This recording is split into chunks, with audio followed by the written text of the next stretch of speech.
ইস্তেখারা মানে হলো কল্যাণের দোয়া করা, কল্যাণ প্রার্থনা করা, তলবুল খায়ের, আল্লাহ তাআলার কাছে ভালো চাওয়া।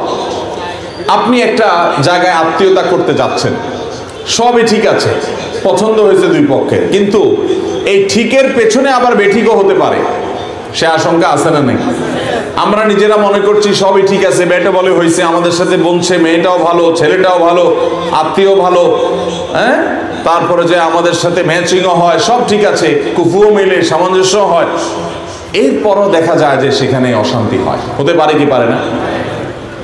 তো এই জন্য একজন ইমানদার যে জায়গায় আত্মীয়তা করবে সে আল্লাহর কাছে দোয়া করবে। এই দোয়ার বিশেষ পদ্ধতি আছে, এই পদ্ধতি মেনে সে দোয়া করবে যে আল্লাহ, আমি তো অমুক জায়গায় আত্মীয়তা করতে যাচ্ছি, এখনো সিদ্ধান্ত ফাইনাল করি নাই, নিজে নিজে স্থির করছি যাব, তাদেরকে এখনো জানাই নাই। এখন আপনার কাছে আমি দোয়া করছি, আল্লাহ যদি এটা আমার জন্য কল্যাণের হয় তাহলে এটা আপনি করায় দেন, সহজ করে দেন। আর যদি আমি যেটাকে আমার জন্য ভালো মনে করছি এটা যদি আমার জন্য ভালো না হয়, এটা যদি আমার জন্য বরং উল্টো আরো খারাপ হয়, তাহলে আল্লাহ আপনি আমাকে এটা থেকে দূরে সরাই দেন, আর এটাকে আমার থেকে দূরে সরাই দেন। এটা হলো ইস্তেখারা, মানে আল্লাহর কাছে দোয়া করা যে আমার সিদ্ধান্তের মধ্যে যেটা ভালো সেটা যেন আমি গ্রহণ করতে পারি। এই দোয়া করা, আল্লাহর কাছে নিজেকে সমর্পণ করা, সঁপে দেওয়া, এটা তো অনেক বড় সুযোগ ভাই। আল্লাহর সাথে, আল্লাহর কাছে কল্যাণ কামনা করে সিদ্ধান্ত নিতে পারা, এটা আমাদের জন্য অনেক বড় একটা সুবর্ণ সুযোগ, যেটা চারটিখানি কথা নয়, কিন্তু আমরা অনেকে না জেনে সেটাকে অবহেলায় আমরা করি না, বা আমাদের এই আমলটি একেবারেই অনেকটা বিস্তৃত আমলে পরিণত হয়ে গেছে। মোহতারাম হাজিরিন, তাহলে ইস্তেখারা শব্দের অর্থ আমরা জানলাম। ইস্তেখারা বলতে কি বোঝায় সেটা আমরা জানলাম। ইস্তেখারা মানে হলো কল্যাণ কামনা করা, যে কোনো বিষয়ে ভালো কোন জায়গায় হবে সেটা আল্লাহর কাছে দোয়া করে নেওয়া, যে আল্লাহ ভালোটা যেন হয়। এটা আমাদের জীবনে দরকার আছে না নেই? আল্লাহ যদি কাউকে হেদায়েত করেন, গাইড করেন যে এই দিকে যাও তাহলে তোমার ভালো হবে, তাহলে তার চাইতে সৌভাগ্যবান আর কেউ হতে পারে? অতএব সেই জায়গায় আমাদেরকে যেতে হবে। এবার আসুন, নবী করিম সাল্লাল্লাহু আলাইহি সাল্লাম কিভাবে ইস্তেখারা শিখিয়েছেন সাহাবীদেরকে। জাবের রাদিয়াল্লাহু তাআলা যে হাদিসটি আমরা বললাম, সেই হাদিসের আলোকে ইস্তেখারা কিভাবে। ইস্তেখারার নিয়ম হলো যে আপনি যে কোনো সময়, নিষিদ্ধ সময় বাদে বাকি যে কোনো সময়, অর্থাৎ নামাজ পড়া কিছু সময় নিষিদ্ধ আছে না, হারাম সময় আছে না, সূর্য ওঠার সময়, সূর্য ডুবার সময়, সূর্য মাঝখানে থাকার সময়, আবার কিছু মাকরু ওয়াক্ত আছে। এই নিষিদ্ধ সময়গুলো বাদে যে কোনো সময়, রাতে দিনে আপনি 2 রাকাত নামাজ পড়বেন সুন্দর করে, উত্তম রূপে ওযু করে, পরিচ্ছন্ন পবিত্র হয়ে সুন্দর করে 2 রাকাত নামাজ পড়বেন। যে কোনো নামাজই সুন্দর হইতে হবে, লম্বা কেরাত দিয়ে, রুকুটা সুন্দর করে করে, সিজদাটা সুন্দর করে করে, ধীর স্থিরতার সাথে, মাধুর্যের সাথে, মহব্বতের সাথে 2 রাকাত নামাজ পড়বেন। এই নামাজটার নাম হলো ইস্তেখারার নামাজ। এটার নাম কি নামাজ? ইস্তেখারার নামাজ। এই ইস্তেখারার নামাজের আবার আলাদা কোনো সূরা নাই কিন্তু, যে প্রথম সূরা ফাতিহার পরে অমুক সূরা এতবার পড়তে হবে, এমন কোনো কথা নাই। অন্য সব নামাজ যেভাবে পড়েন একইভাবে সূরা ফাতিহার সাথে আরেকটা সূরা মিলাবেন, আবার পরের রাকাতে সূরা ফাতিহার সাথে যে কোনো একটা সূরা মিলাবেন, মিলায় সাধারণ নিয়ম অনুযায়ী 2 রাকাত নামাজ পড়বেন, তাহলে নামাজ হয়ে গেল ইস্তেখারা। নিয়ত কি থাকবে? ও যে নিয়ত থাকবে, আল্লাহ আমার অমুক সিদ্ধান্ত গ্রহণ করার ক্ষেত্রে আমি তোমার কাছে ভালো কোন পথে হবে সেটা তোমার কাছ থেকে আমি গাইডলাইন আশা করছি, সেই নিয়ত করে আমি 2 রাকাত নামাজ পড়ছি। বাস, আপনি মনে মনে নিয়ত করলেন আর নামাজ শুরু করলেন, নামাজ শেষ হয়ে গেল 2 রাকাত। 2 রাকাত নামাজ পড়ার পর একটা দোয়া পড়তে হবে, ইস্তেখারার দোয়া। দোয়াটা কি? দোয়াটা হলো আল্লাহুম্মা ইন্নী আস্তাখিরুকা বিইলমিকা। আল্লাহ, আমি আপনার ইলম, অসীম ইলম, আল্লাহ সব জানেন, কি হবে কি না হবে সব আল্লাহ জানেন।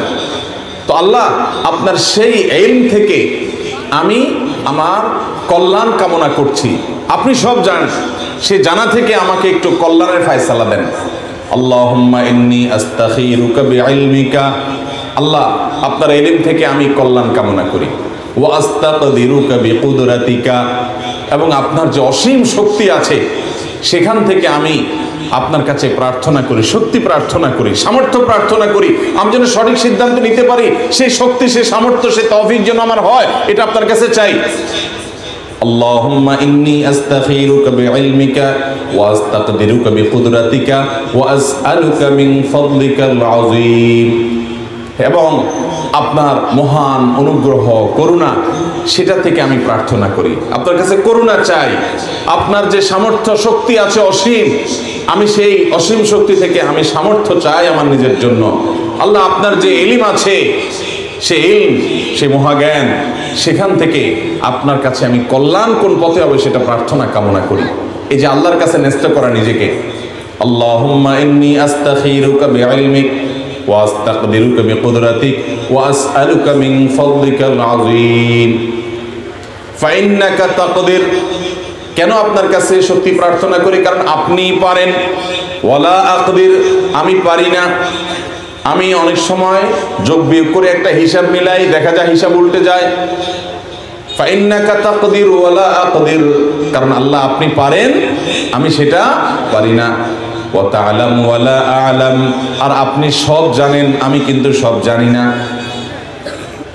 ফাইন্নাকা আনতা আল্লামুল গুয়ুব, কারণ আপনি গায়েবের ইলম রাখেন, গায়েব সম্পর্কে মহা জ্ঞানের অধিকারী। কি হবে না হবে এই সব আপনি জানেন। এই জন্য আপনার কাছে আমি নিজেকে সমর্পণ করছি যে আমার এই কাজটাতে কল্যাণ কোথায় হবে আপনি আমাকে ফয়সালা দেন। আল্লাহুম্মা ইন্নী আস্তাখিরুকা বিইলমিক ওয়া আস্তাকদিরুকা বিকুদরাতিক ওয়া আসআলুকা মিন ফাদলিকাল আযীম ফাইন্নাকা তাকদির ওয়ালা আকদির ওয়া তা'লামু ওয়ালা আ'লাম ওয়া আনতা আল্লামুল গুয়ুব।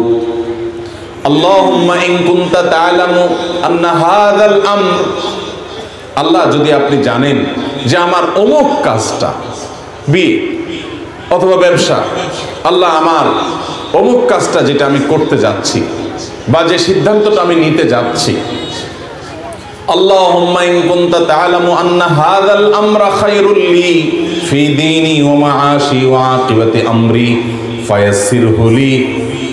আল্লাহ, যদি আমি যে কাজটা করতে যাচ্ছি, হাজাল আমরা যখন বলবো তখন ওই কাজটার কথা উল্লেখ করব বা মনে মনে অন্তত স্মরণ করবো, আল্লাহ আমার অমুক কাজটা, তখন মনে মনে চিন্তা করবেন কোনটা, তাহলে অমুকের সাথে ব্যবসা করব কিনা, অমুক জায়গায় ইনভেস্টটা করব কিনা, অমুক দেশে ভিসাটা নেব কিনা, অমুক জায়গায় আমি এখন যাব কিনা, এই কাজটা এই মুহূর্তে করব কিনা, অমুক জায়গায় আত্মীয়তা করব কিনা, এই বিষয়টাকে তখন মাথায় আনতে হবে। কোনটা নিয়ে আমি আল্লাহর কাছ থেকে ইস্তেখারা করছি ওইটা চিন্তা করব। আল্লাহুম্মা ইন কুনতা তা'লামু আন্না হাযাল আমরা খায়রুল লি ফি দীনি ওয়া মাআশি ওয়া আকিবাতি আমরি ফায়াসসিরহু লি ওয়াকদুরহু লি।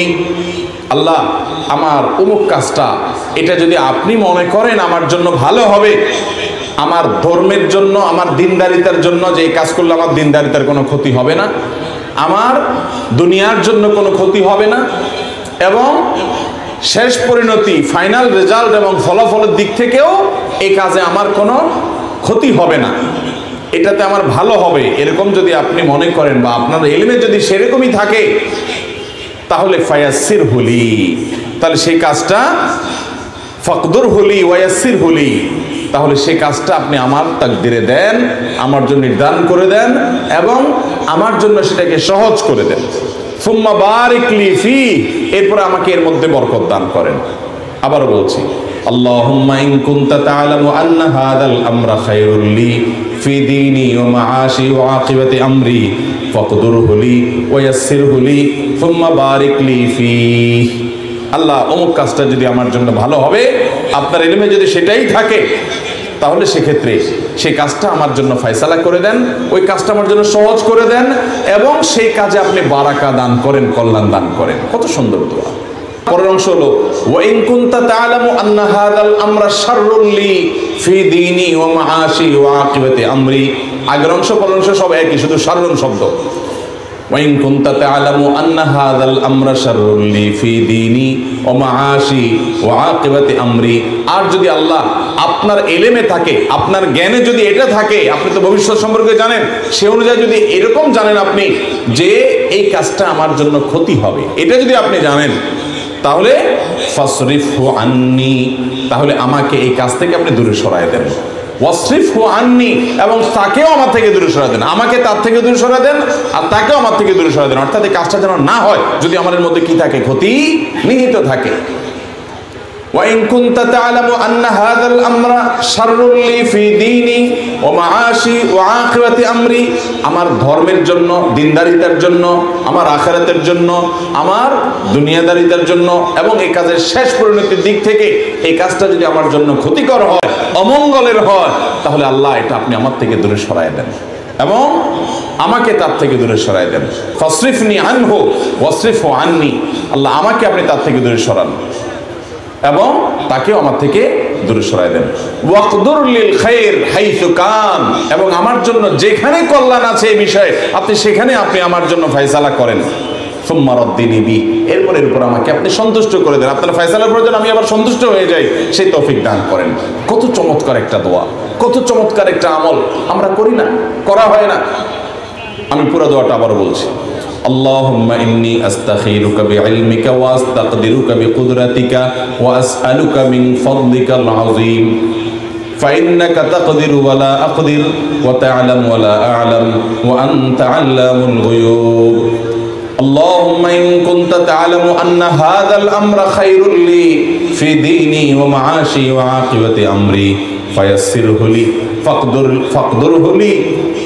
فاقدره لي ويسره لي ثم بارك لي فيه وإن كنت تعلم أن هذا الأمر شر لي في ديني ومعاشي وعاقبة أمري فاصرفني عنه واصرفه عني ثم اقدر لي الخير حيث كان ثم ردني به।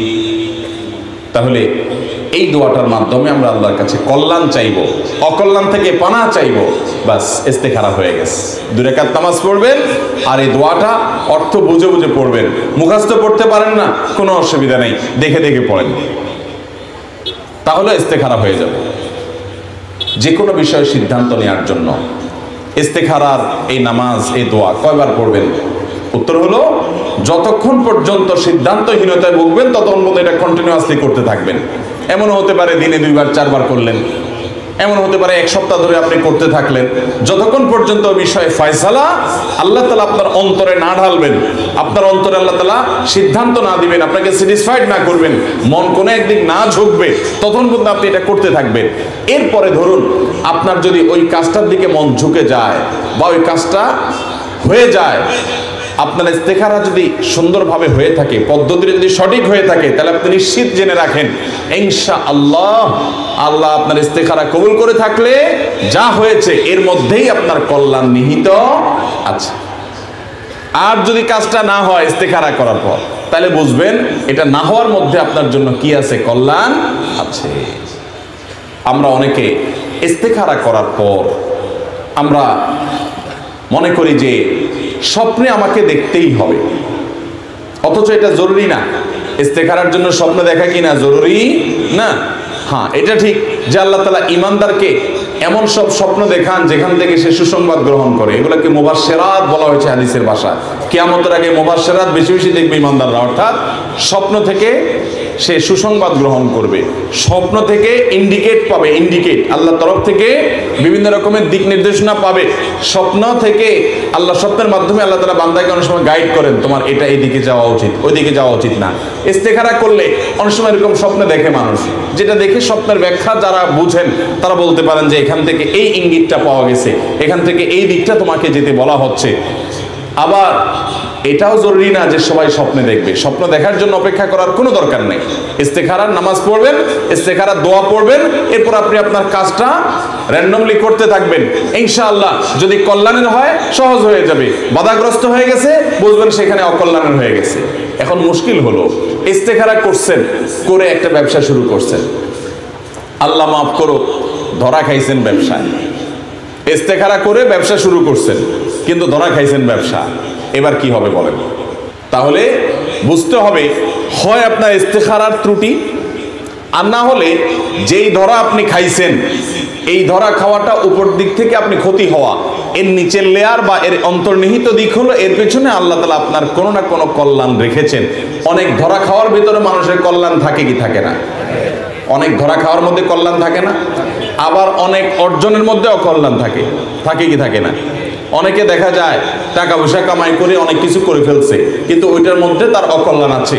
এমন টাকা পয়সা কামাইছে যে তার টাকা পয়সার মধ্যে হাবুডুবু খেয়ে ছেলে মেয়ে সব অমানুষ হয়ে গেছে। একটা সময় সে আফসোস করে, আরে এই টাকাগুলো আমার না হলে বোধহয় পোলাটা আমার নষ্ট হইতো না। তো এরকম অনেক সময় হয় কি হয় না? ইমানদার তার তাওয়াক্কুলের মধ্যে কোনো প্রকার ঘাটতি থাকতে পাবে না। এই জন্য পরামর্শ সংক্রান্ত আয়াতের কথা আল্লাহ বলেছেন যে ফাইদা আযামতা ফাতাওয়াক্কাল আলাল্লাহ, যখন প্রতিজ্ঞা করে ফেলবেন কোনো কাজ করার ব্যাপারে তখন আর কোনো হেজিটেশন নাই, আল্লাহর উপরে ভরসা বাস। ইন্নাল্লাহা ইউহিব্বুল মুতাওয়াক্কিলিন, কারণ আল্লাহ তাআলা তার প্রতি ভরসাকারীদেরকে পছন্দ করেন, ভালোবাসেন। অতএব ভাইরা, ইস্তেখারা করব তো ইনশাআল্লাহ। ইস্তেখারা করার পর কোন আল্লাহর বান্দা, দাউদ আলাইহিস সালাম থেকে বর্ণিত ওনার একটা উক্তি একটা রওয়ায়াতে আসছে, সেটার আলোকে আমরা বলি, ইস্তেখারা করার পর কোনো মানুষ যদি নাখোশ হয়, আরে ইস্তেখারা করে কাজটা করলাম, কই আমার তো ভালো কিছু হলো না, ইস্তেখারা করে করলাম, কই আমার তো আরো ক্ষতি হলো, এরকম যদি কেউ হতাশ হয়, অস্থির হয়, তাহলে এটা আল্লাহ তাআলার নারাজগির কারণ, এটা আল্লাহ তাআলার অসন্তোষের কারণ। বহু আমাদের দৃষ্টিতে আমাদের অকল্যাণ বাহ্যিকভাবে উপরের লেয়ারে দেখেতে আমাদের অকল্যাণ মনে হয়, কিন্তু তার পেছনে কল্যাণ লুকায়িত থাকে। অতএব বান্দা হিসাবে আমাদের উচিত হবে আল্লাহর উপরে পরিপূর্ণ আস্থা করা এবং পরিপূর্ণ তাওয়াক্কুল করা। যদি কোনো প্রকার আমার মনে হয় যে সমস্যা হয়েছে, তাহলে হয় আমার আমলের ত্রুটি ছিল, আর না হলে আমি যেটাকে সমস্যা মনে করছি এটাই বরং আমার সমাধানের সোপান সিঁড়ি এবং সমাধানের পথ দেখাবে ইনশাআল্লাহ।